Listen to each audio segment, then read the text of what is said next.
She didn't speak too loudly in class, didn't dominate group projects, didn't have a viral channel or perform slam poetry at night. Her nails were short, unpolished. Her jeans had been washed 100 times. She preferred paperback books to Kindle, and always bought the off-brand almond milk when it was on sale. Her world was built on small, controlled routines. On a cool Saturday morning in early spring, she woke early, fed the cat that wasn't hers but visited through the window, and brewed the exact amount of coffee to fill her turquoise travel mug. She liked the color. It reminded her of someone, though she couldn't remember who. Her university thesis, something about the digital footprint of trauma survivors, was half-finished and fully dreaded. But today wasn't about that. Today was for errands. A new charger, groceries, maybe a pair of jeans that didn't sag at the knee. She tucked her hair into a clip, grabbed her canvas tote, and walked the 3 blocks to the bus stop like she always did. Nothing about Anna Miller suggested she was about to be a national headline. The Paramount Plaza Mall had changed over the years. What once had been an anchor of suburban sprawl was now an oddly decaying hybrid of glossy franchises and empty storefronts. Its marble floor still polished daily, though no one ever noticed. The air smelled faintly of cinnamon pretzels and industrial citrus cleaner. Anna stepped through the sliding doors at 10:34 a.m. She checked the list on her phone. ED USB-C charger, laundry detergent, conditioner, maybe new black flats. She wasn't in a rush. Her feet moved on their own, guided more by muscle memory than thought. She scrolled absent-mindedly through a message thread with her roommate as she weaved between a family with strollers and a pair of teenage boys trying to one-up each other's sneaker brands. The words on her screen flicked by faster than she read them. She smirked at something, thumb hovering over the reply button. That was when it happened. A sudden, solid impact to her right shoulder. A deep, physical jolt that sent her a half-step sideways. Her phone jolted upward in her hand, almost flying loose. She grabbed it instinctively. "Shit," she muttered, looking up, confused. The man she had bumped into wasn't walking away. In fact, he'd stopped dead in front of her and turned. He was older, late 60s, maybe more. Built thick through the shoulders, heavier through the waist. His uniform caught her eye first. Dark navy, police. He wore it like he belonged in it. Authority not just in fabric, but in posture. A gray mustache hid his top lip. His eyes were the pale blue of cheap glass, hard, flat, cold. He said nothing at first, just stared. Anna blinked. "Sorry," she offered, still holding her phone midair. "And didn't see you." His voice came low and fast. "Let me see your bag." "What?" "So bumped into me. What were you trying to pull?" She blinked. The words didn't compute. What?" He stepped closer. The badge on his chest gleamed. The belt around his waist was weighed down with tools, handcuffs, flashlight, radio. I said open your bag," he repeated. "You match someone we've been watching. Thought you could slip something?" Her pulse jumped, not out of guilt, but confusion. "I didn't. I'm just shopping." A woman behind them turned her head briefly, saw the uniform, and looked away. The man didn't wait for consent. He reached forward, took the strap of her tote, and tugged it gently but deliberately from her shoulder. His hands moved with the confidence of practice. She froze. He unzipped the tote slowly, deliberately. The world narrowed. The tote bag opened with the sound of dry fabric stretched past its comfort. He peered inside with unnecessary intensity. Anna stood stiff, arms by her side, eyes darting, not toward help, not yet, just looking for logic. A granola bar, a paperback novel, Into the Wild, creased and spine-broken. A phone charger tangled with her earbuds. He moved those aside, still digging. The bag sagged in his hand as he used his palm to feel around the lining. Her body tensed as she watched his fingers dig deeper than necessary. Then he looked up at her. His voice took on a public tone, louder now. "She tried to sneak something," he said to no one in particular. Several heads turned. That was all they did. Anna's voice cracked. "I didn't. What are you doing? That's my bag." "You're matching a suspect," he snapped. Suspicious behavior, darting, nervous, and then I walked into you. "You assaulted an officer," he said flatly. It wasn't a yell or a bark. It was cold fact delivered like gravity. A few feet away, a middle-aged man in a baseball cap shifted his weight. He held a shopping bag. He made eye contact with Anna, then looked away, kept walking. Frank reached toward the inside pocket of her jacket. Anna recoiled.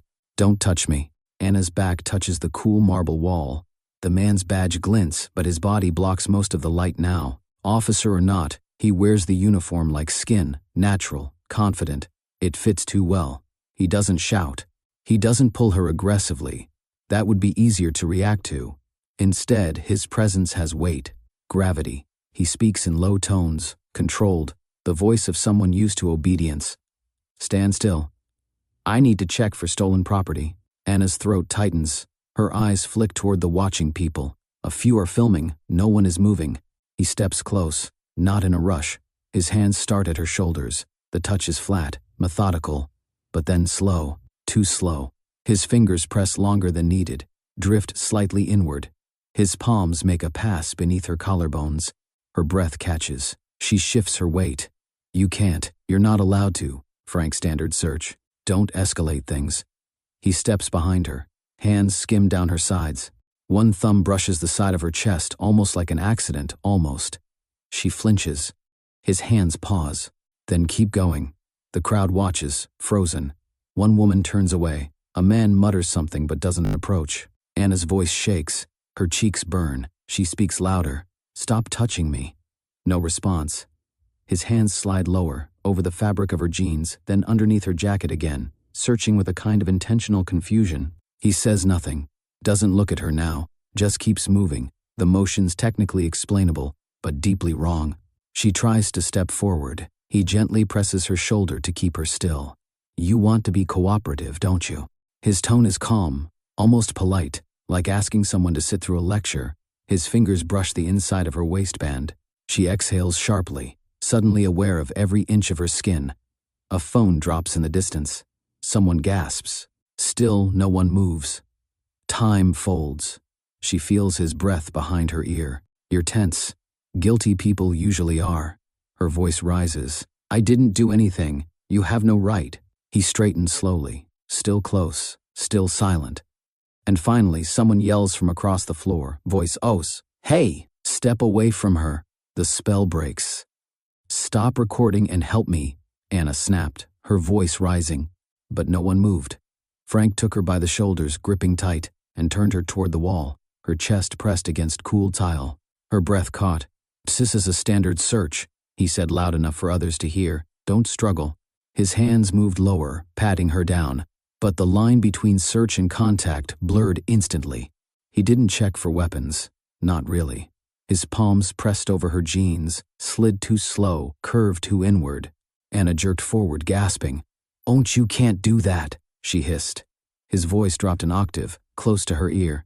"You want this to be worse?" The silence of the crowd thickened. She shouted louder. "This isn't legal."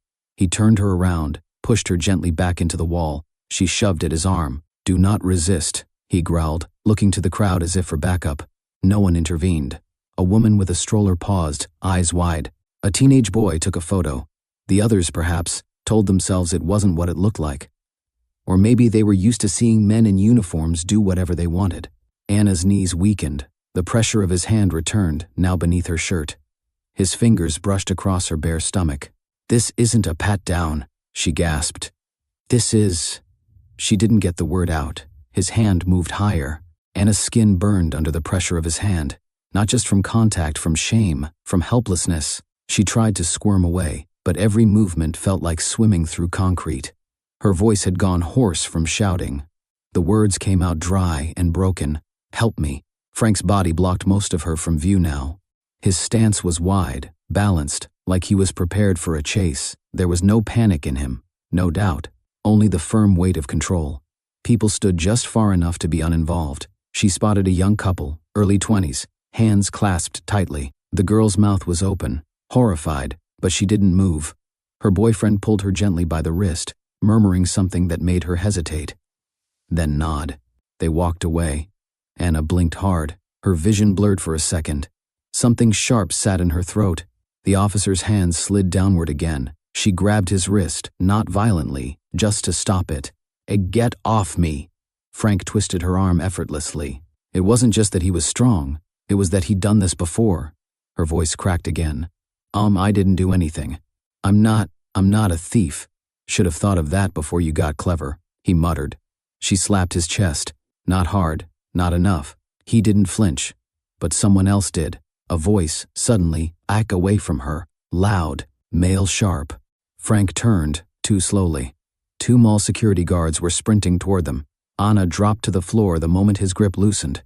Her knees hit the tile hard. Her hand went over her stomach.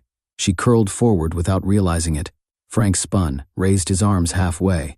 "Security," he snapped. "This is an active detainment. Show me your ID," one of the guards yelled, slowing but firm. Frank didn't reach for anything.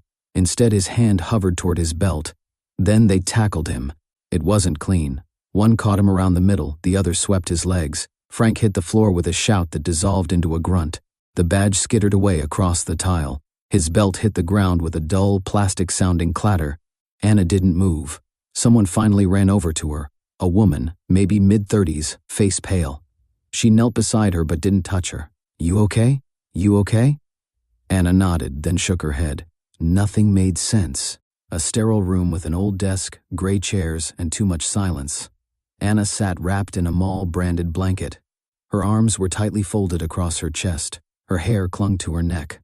A security supervisor entered, Latino, mid-30s, badge on a lanyard. His name tag read Martinez.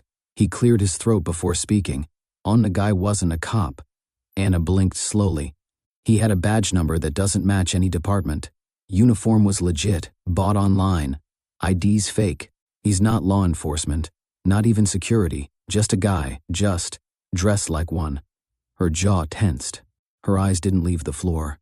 Martinez continued, softer now. "We've seen him before. Thought he was retired law enforcement, old school. Didn't ask questions, but he wasn't even cleared to be here."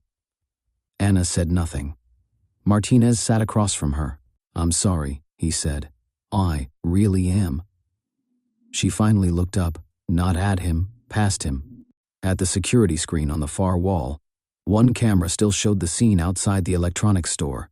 A crowd lingering, the shape of someone being walked out in cuffs. Frank, his face calm, unbothered. Anna didn't sleep that night. She sat in her bedroom with the lights off, staring at a corner of the wall like it might blink back. Her phone lay on the nightstand, face down. It had buzzed 27 times since she'd left the mall. Most of the notifications were unread. 3 missed calls from her roommate, 2 from an unknown number, a message from a classmate she hadn't spoken to in months, and "I saw you on Twitter. Are you okay?" She hadn't responded. The blanket they'd given her still smelled like the cheap lavender detergent used in public facilities, a mixture of scent and starch that clung to the fabric like plastic. Her body remembered everything, the wall at her back, the way his voice slid between professional and personal, the weight of his hands. It came back in images, fragments, not in order. Her face in the phone screens of strangers. The moment the crowd took a collective step back. At 2:13 a.m. she turned on the light, then her laptop. She opened a blank document, and she began to write. Monday morning by then the video was everywhere. Not just the original footage, now shaky and pixelated, but remixes, reactions, hashtags, news articles with titles like "Palmal Cop Imposter Assaults Student in Broad Daylight." Why did no one step in? Unpower, uniforms, and the psychology of silence. There were screenshots of her face, frozen mid-shout. Of Frank's badge, zoomed and enhanced. Of the moment the security guards took him down. Anna's essay was short, 547 words. No adjectives, no appeals, just facts. She published it on a free blog platform under her full name. It began with, My name is Anna Miller. I never expected anyone to touch me in public and get away with it. But that's exactly what happened, until they didn't." She described it without flinching, every moment, every hesitation, every face in the crowd that had looked and then looked away. The post went viral in 8 hours. Anna walked into her lecture hall 30 minutes early. Her professor stopped mid-sentence as she entered. There was a beat of silence, then quiet nods. No one said a word, but every eye tracked her movement to her seat. A flyer had been taped to the door. "Know your rights. What to do if stopped in public."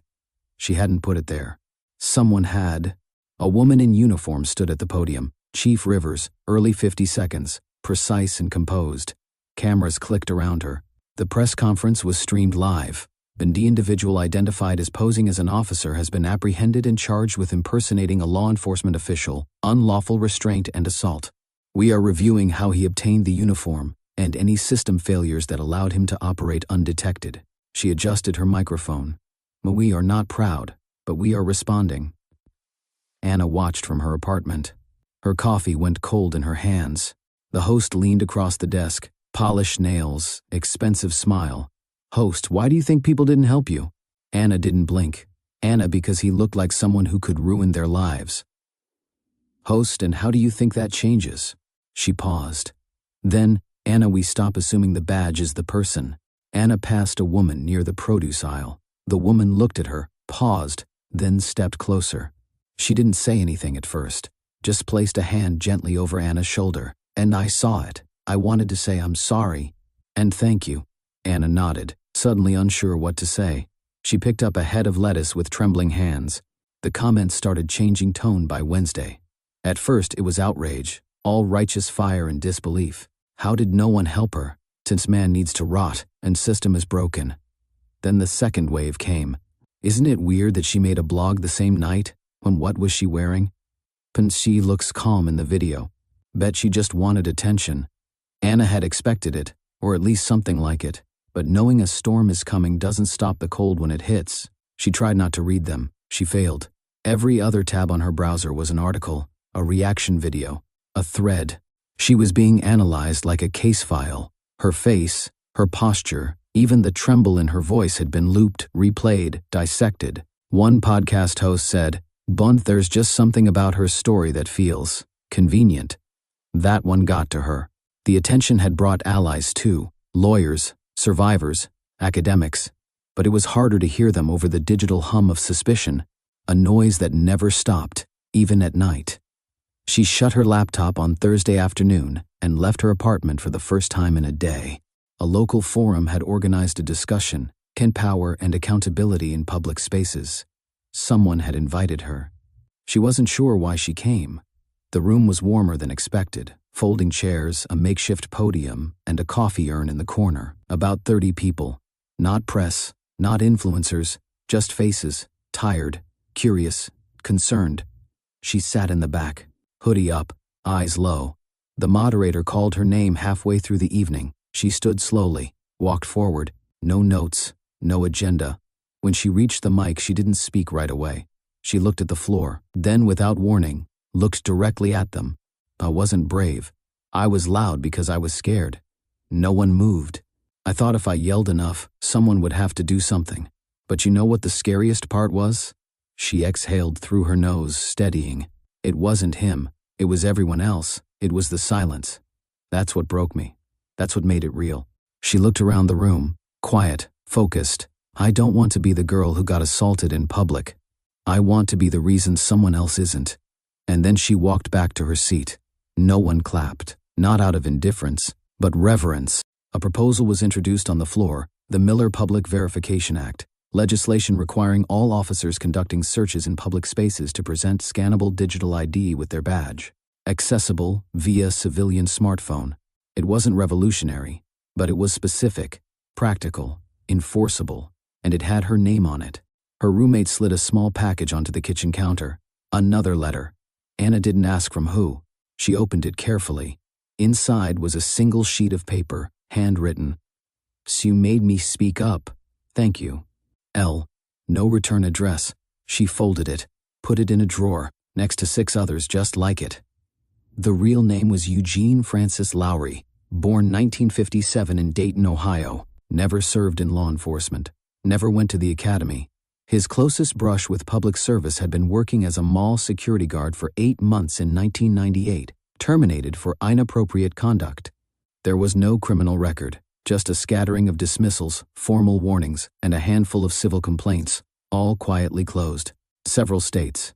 Always entry-level positions. Always a uniform involved. He had learned early that appearance was permission. The first known impersonation was in Wichita, 2013. A woman reported being stopped in a parking lot by a man in a police jacket. He flashed a badge, claimed her taillight was out. She let him approach her car. He touched her, just briefly, said it was part of a search. She reported it. Nothing came of it. The badge was traced to a surplus store. The store wasn't legally required to verify buyers. They still aren't. Eugene sat calmly, wrists uncuffed. He tapped his fingers to a rhythm only he could hear. A detective sat across from him, stone-faced, not interrogating, just watching. "Oh, and you didn't run," the detective said. Eugene smiled, slow. "When never run," he said. "What does that mean? I never run when I stop them. They always freeze, just like her." He leaned forward, voice low. "You know how easy it is to wear a badge? All you need is the badge. Doesn't matter who you are. People make the rest up in their heads." The detective didn't respond. Eugene chuckled. "Inshai was the safest man in that mall, until you people showed up." A younger officer pulled up a database: impersonations, sexual assaults, suspicious detainments. Dozens of incidents going back a decade. Same pattern, always public, always a uniform, always women, but no convictions. They called him a ghost.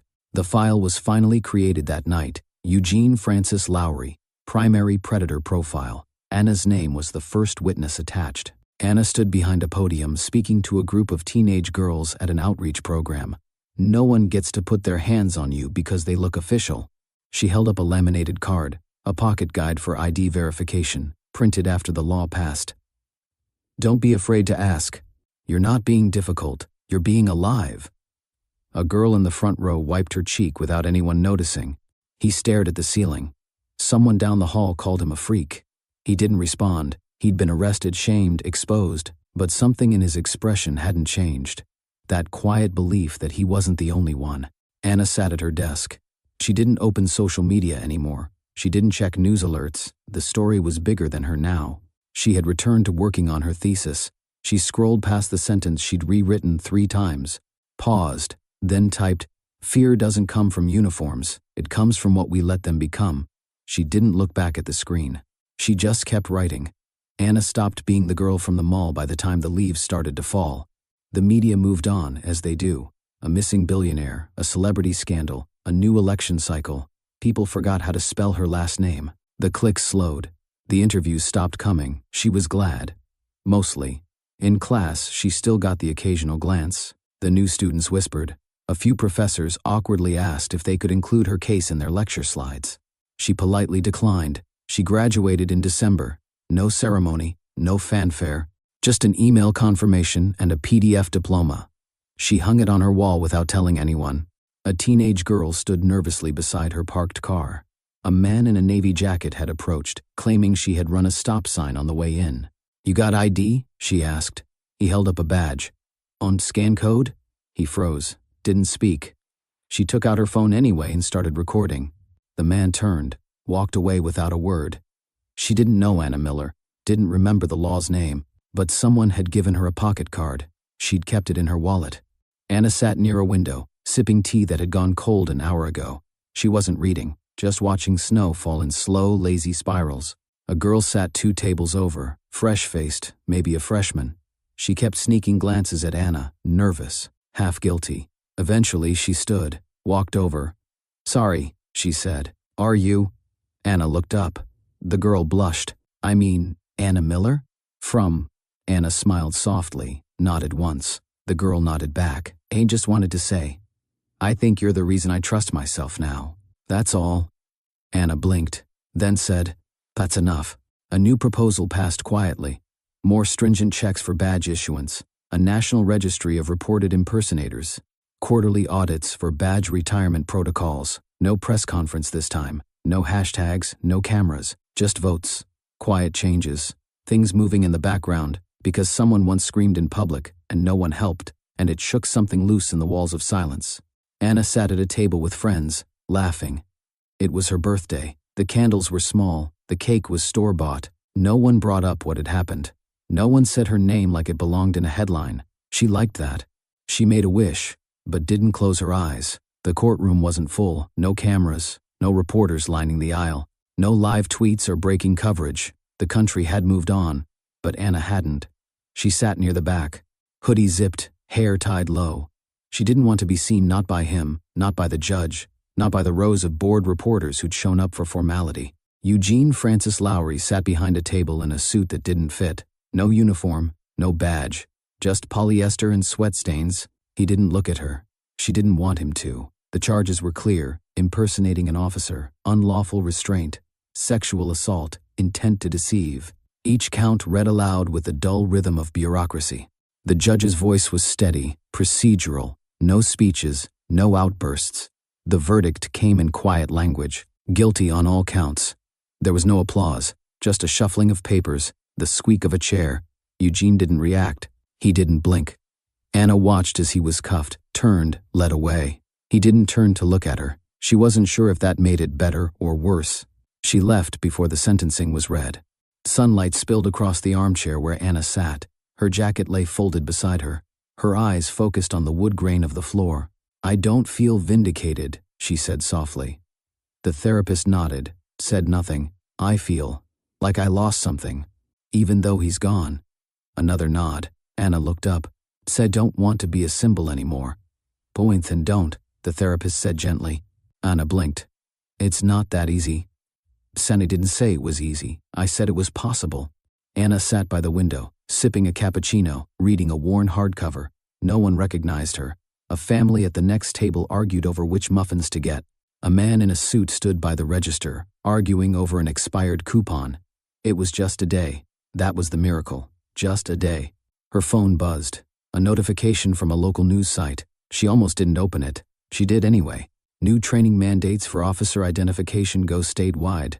She smiled. Just slightly. Sipped her drink. Tucked her phone away. A slideshow played on the projector. Never assume respect is granted. It is earned, and it is verified. A cadet raised her hand. "What's this case called again?" The instructor clicked to the next slide. Anna's photo. The mall. The law. And the Miller Protocol. It had been 1 year. Anna didn't mark the anniversary with candles or social posts. There were no retrospectives, no trending hashtags. The public had moved on completely. She hadn't told anyone. But on the exact day, down to the hour, she found herself walking into the Paramount Plaza Mall. She didn't mean to. She was just nearby, on her way home. She saw the sign. And instead of turning left, she turned in. Nothing had changed. Same music, same smell, same awkward carousel of shoppers and bored employees. The bench where she'd sat with the security guard still there. The tile that pressed into her spine that day, still cold under her shoe. She walked past the electronics store without slowing. Her hands were in her coat pockets. No makeup, no scarf. Unremarkable, exactly how she wanted it. But she noticed something new. Outside the security office, mounted in the hallway wall under a glass case, was a small placard. Clean font, gold trim. She paused. In honor of public vigilance and the power of verification, the Miller Act enforced here. Report suspicious activity. Ask for identification. Be seen. She stared for a moment. Not long. Then walked on. Anna stood in front of a classroom, chalk in one hand, a syllabus in the other. Her name was on the door. Professor Anna Miller. Media ethics. First class. She wasn't nervous. Her students waited, notebooks open, laptops humming, eager or hungover or simply present. She wrote one word on the board: sent witness. Turned, smiled, and began. A girl stood near the edge, scrolling on her phone. A man in a faded uniform approached, reaching into his coat, saying something about her being out past curfew. She blinked, raised her phone. "I'm recording. Show me your ID." He hesitated, then turned, walked away. She stayed standing, didn't even tremble. Books lined her shelves, a few framed letters, a tiny cactus on the windowsill. She stood brushing her teeth, eyes distant, calm. Outside, the city went on. Sirens, laughter, silence. She clicked the bathroom light off. The apartment went still. Dark, safe.